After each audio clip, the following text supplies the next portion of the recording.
ये है talks news network और आप देख रहे हैं पॉलिटॉक्स, राजनीति का कच्चा चिट्ठा। राजस्थान के बीकानेर लोकसभा क्षेत्र में इन दिनों एक ही नारा चल रहा है, हारे जीते कोई, सांसद बनेगा भाई। ऐसा इसलिए क्योंकि बीकानेर सीट से कांग्रेस और भाजपा दोनों से ही टिकट पाने वाले प्रत्याशी रिश्ते में मौसेरे भाई लगते हैं। हालांकि ये बात अलग है कि दोनों भाइयों को अपनी ही पार्टी के खेवनहारों से डर लग रहा है।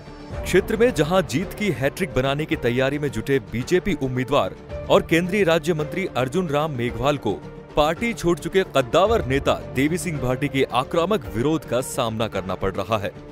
बीजेपी सरकार में मंत्री रहे देवी सिंह भाटी ने विधानसभा चुनाव में पुत्रवधू की हार का हिसाब चुकता करने के लिए खुलेआम अर्जुन राम का विरोध शुरू कर दिया है।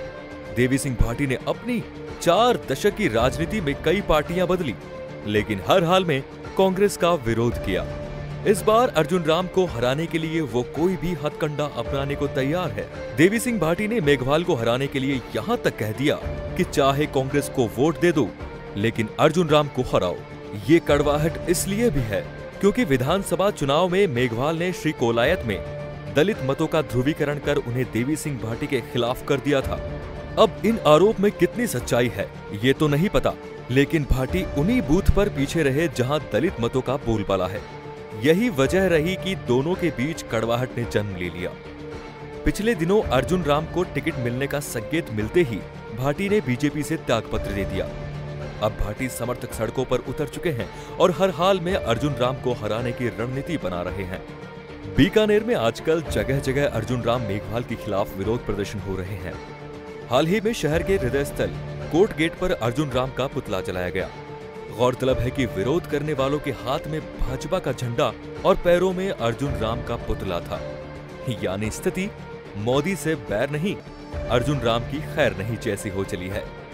हालांकि अर्जुन राम का मानना है कि इस विरोध का चुनाव के नतीजों पर कोई असर नहीं पड़ेगा।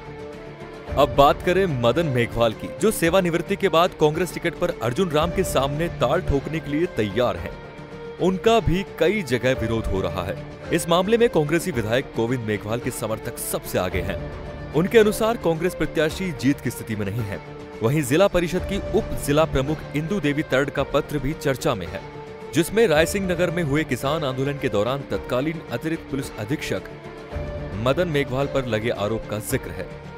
राजस्थान में हो रहे इस राजनीतिक तमाशे को राजनीति के जानकार कौतूहल से देख रहे हैं।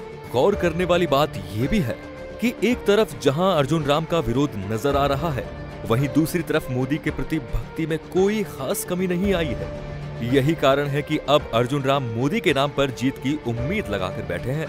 वैसे 10 साल से बीकानेर से सांसद हैं।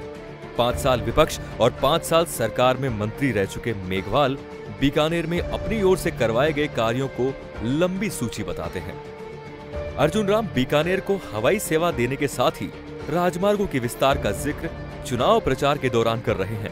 इसके बावजूद ठीक 1 साल पहले 2 अप्रैल को दलितों के समर्थन में भारत बंद के दौरान हुई उत्पात का खामियाजा अर्जुन राम को भुगतना पड़ सकता है। सवर्ण जाति के झंडा बरदार की 2 अप्रैल को बीकानेर में हुई दुर्भाग्यपूर्ण घटना के सूत्रधार अर्जुन राम ही थे। मदन मेघवाल के पास गिनाने के लिए कुछ नहीं है, इसलिए वे स्थानीय कांग्रेस नेताओं के हाथों की सिर्फ कठपुतलियां बनते नजर आ रहे हैं। कांग्रेस के पास जीत का एकमात्र आधार अर्जुन राम का विरोध है। मदन मेघवाल अपने भाषणों में इंदिरा गांधी नहर पानी में 1 इंच की बढ़ोतरी नहीं होने का जिक्र जरूर कर रहे हैं। बहरहाल ऐसे में अब ये देखना दिलचस्प हो चला है कि चुनावी रण में कौन सा भाई बाजी मारता है और कौन सा जनता के हाथों हार का सामना करता है। ये है टॉक्स न्यूज नेटवर्क और आप देख रहे हैं पॉलिटॉक्स, राजनीति का कच्चा चिट्ठा।